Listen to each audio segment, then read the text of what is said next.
Hello नमस्ते, मैं doctor Anamika हुई, audiologist and speech language pathologist हूँ। मुझे इस फील्ड में 18 ईयर से भी ज्यादा हो गए हैं। माय डियर पेरेंट्स, आप सोच रहे होंगे कि अचानक फेस्टिवल्स लेके क्यों मैं बात कर रही हूँ, क्योंकि अभी होली गई है, नवरात्रि गई है और मैंने जब कई पेरेंट्स को बोला कि आप बच्चे को फेस्टिवल्स के बारे में सिखाइए, तो उनको ये पता नहीं है कि कैसे सिखाएं। बहुत लोग घर पे मनाते हैं, बहुत लोग नहीं मनाते हैं उतना बड़ी तरीके से कि बच्चे को सिखाया जाए, तो वो क्या कर सकते हैं। तो इसीलिए मैं ये वीडियो बना रही हूँ ताकि सबके लिए आसानी हो और उनको क्लू मिले कि कैसे बच्चे को फेस्टिवल्स की वोकैबुलरी सिखानी है या फेस्टिवल्स के बारे में बताना है। इससे ना सिर्फ बच्चे की वोकैबुलरी पे काम कर सकते हैं, सोशलाइजेशन भी इम्प्रूव होगी। सबसे पहले जान लेते हैं कि बच्चे को क्या क्या दिक्कत हो सकती है अगर बच्चा पहले से फेस्टिवल्स के बारे में नहीं जानता है। फर्स्ट एंड फॉरमोस्ट प्रॉब्लम होती है सोशलाइजेशन में। जैसे अगर किसी बच्चे को ईद के बारे में नहीं पता है, तो जब उनका दोस्त अपने घर में ईद मनाने के बारे में बताता है, बच्चे को ईद का मतलब नहीं पता है, तो उसे नहीं पता होगा कि क्या ईद है और क्या किया जाता है उसमें और उनका महत्व क्या है। फेस्टिवल्स में कुछ रिचुअल्स होते हैं जिनमें बच्चा कंफ्यूज्ड दिखता है, जैसे रक्षाबंधन में क्या क्या करना होता है, भाई को बहन को राखी बांधनी होती है, बहुत जगह बहन बहन को राखी बांधती है। ठीक है, तो ये सारी जो चीजें हैं ये घर पे ही बताने वाली है और हर फेस्टिवल्स का अलग अलग महत्व है, ये भी बच्चे को सीखना है। सबसे बड़ी बात, कल्चरल वैल्यूज या फैमिली वैल्यूज के लिए भी फेस्टिवल्स का बहुत ही बड़ा योगदान है, जो कि छोटे छोटे बच्चों को भी जानना जरूरी है बच्चों के लेवल के अनुसार। आज मैं लाई हूँ ये book festivals of India Oswal की तरफ से, जिसमें बहुत ही इजी तरीके से सारे फेस्टिवल्स के बारे में बताया है। इसमें होली है, ईद है, रक्षाबंधन है, कृष्णा जन्माष्टमी है, गणेश चतुर्थी, नवरात्रि, दशहरा, दिवाली, गुरपर्व और क्रिसमस। 10 फेस्टिवल्स के बारे में बताया है बहुत ही कलरफुल वे में। जैसे होली में बच्चे क्या करते हैं, इसमें आप देख सकते हैं कि बच्चे किस तरह से एंजॉय करते हैं, पिचकारी लेके, कलर्स लेके। ठीक है, यहाँ पे होली के बारे में भी बताया गया है कि कृष्णा किस तरह से होली में इन्वॉल्व है। ठीक है, उसके बाद आ जाता है ईद। ईद में क्या किया जाता है, एक दूसरे के घर जाया जाता है, गले मिलते हैं लोग, खुशियां मनाते हैं। ठीक है, इस तरह से और क्यों करते हैं, ठीक है, ये भी दिया गया है। गणेश चतुर्थी क्यों करते हैं और गणेश चतुर्थी में शिव जी, पार्वती जी और गणेश जी का क्या महत्व है, क्या रोल है इसमें, ये भी दिया गया है।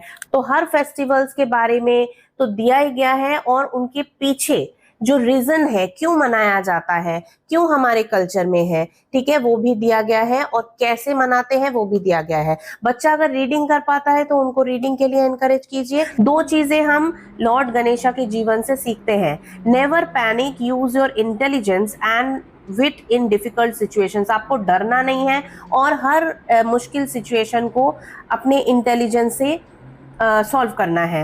Respect your parents, no one is more important than them in your life. माता पिता को रेस्पेक्ट कीजिए और कोई भी माता पिता से बड़ा नहीं है। तो ये सारी लेसन्स इस बुक में है जो कि बहुत ही अच्छी है बच्चों के लिए।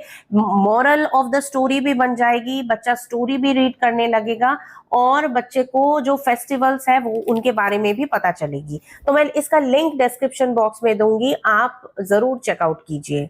देखिए, फेस्टिवल्स ना सिर्फ फेस्टिवल्स होते हैं बल्कि इमोशंस होते हैं, वैल्यूज होते हैं और मेमोरीज होते हैं।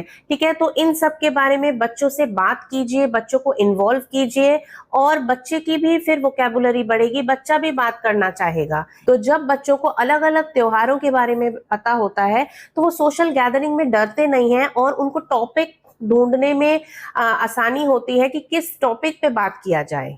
कोई भी उन्हें कुछ पूछ ले तो उनको भी जवाब देने में आसानी हो। जैसे होली बहुत पहले चली गई है, राइट, तो अभी हम पूछ सकते हैं कि आपने होली में क्या किया, होली आपने कैसे बिताई। वो तो घबरा जाएगा कि होली क्या है, क्योंकि होली के बारे में पूरा उसको नहीं पता है कि मैंने क्या किया। इसमें ऐसे भी लोग मनाते हैं, इसको गुलाल से भी मनाया जाता है, इसको पिचकारी से भी मनाया जाता है, इसको मिठाइयाँ बांट के भी मनाया जाता है, गुजिया होती है। ये जो वोकैबुलरी है ये बिल्डअप होती है फेस्टिवल सिखाने से। अब मैं आपको बताऊंगी 5 एक्टिविटीज जो कि आप बच्चे को फेस्टिवल सिखाने के लिए कर सकते हैं इस बुक के साथ। बच्चे को आप कहानियां सुनाइए, जैसे दिवाली में 14 वर्ष का वनवास लेके राम जी आते हैं वापस, तो हम दिवाली मनाते हैं। तो इस तरह से आप हर त्योहार से जुड़ी कहानियां बच्चे को सुनाएंगे। है त्योहार की तैयारी में बच्चे को शामिल कीजिए। पूजा कर रहे हैं तो पूजा में बच्चे को शामिल कीजिए। ईद मना रहे हैं तो ईद में जो पकवान बनते हैं उनमें बच्चों को शामिल कीजिए। त्योहार के अनुसार बच्चे को आर्ट एंड क्राफ्ट की एक्टिविटीज करवाइए। जन्माष्टमी में कृष्णा के से रिलेटेड एक्टिविटी करवाइए। कुछ नहीं है तो कृष्णा से रिलेटेड आप कलरिंग करवा सकते हैं। गूगल में चेक करेंगे तो आपको तरह तरह की कृष्णा की बांसुरी की या जन्माष्टमी रिलेटेड, होली रिलेटेड तरह तरह के पिक्चर्स मिल जाएंगे, जिसको आप प्रिंट आउट करवा के बच्चे को कलरिंग करवा सकते हैं। तो वो भी एक आर्ट एंड क्राफ्ट की एक्टिविटी हो गई, जिससे कि बच्चा उस एम्बियंस को उपभोग कर सकता है कि हाँ अभी होली है या दिवाली है। त्योहार के गीत या राइम्स या पोएम कुछ भी बोलिए, आप बच्चे को सिखाइए। आप फिल्मी सॉन्ग सिखा सकते हैं, बुक की कोई पोएम सिखा सकते हैं या मंत्र भी सिखा सकते हैं और उसको एक्सप्लेन भी कर सकते हैं। और एक बोनस टिप्स, स्कूल भी एक जरिया बन सकता है फेस्टिवल सिखाने के लिए। स्कूल में जो फेस्टिवल से रिलेटेड फंक्शंस होती हैं या एक्टिविटीज होती हैं, उसमें भी बच्चे को इन्वॉल्व होने में एनकरेज कीजिए। तो ये था एक wonderful and excellent activity for vocabulary building in children. किसी भी लेवल में बच्चा अगर बात नहीं कर रहा है तो भी वोकैबुलरी बिल्ड होगी, वर्ड लेवल में है तो भी सेंटेंस लेवल में जाने के लिए मदद मिलेगी। अगर बच्चा कुछ नहीं समझ रहा है तो भी उसको समझाने के लिए, रिसेप्टिव वोकैबुलरी बढ़ाने के लिए आप यूज कर सकते हैं। तो festivals are a wonderful way of improving the vocabulary of the child, so that आप बच्चे से बात भी कर सकते हैं और बच्चे को भी वर्ड्स मिल जाएंगे किसी से बात करने के लिए। तो आज के लिए इतना ही। आई होप ये वीडियो आप सबके लिए यूजफुल रहा होगा, और अगर यूजफुल रहे तो चैनल को सब्सक्राइब जरूर करते जाइए, क्योंकि ऐसे ही यूजफुल और इंफॉर्मेटिव वीडियोस इस चैनल पे आती है। Thank you for watching.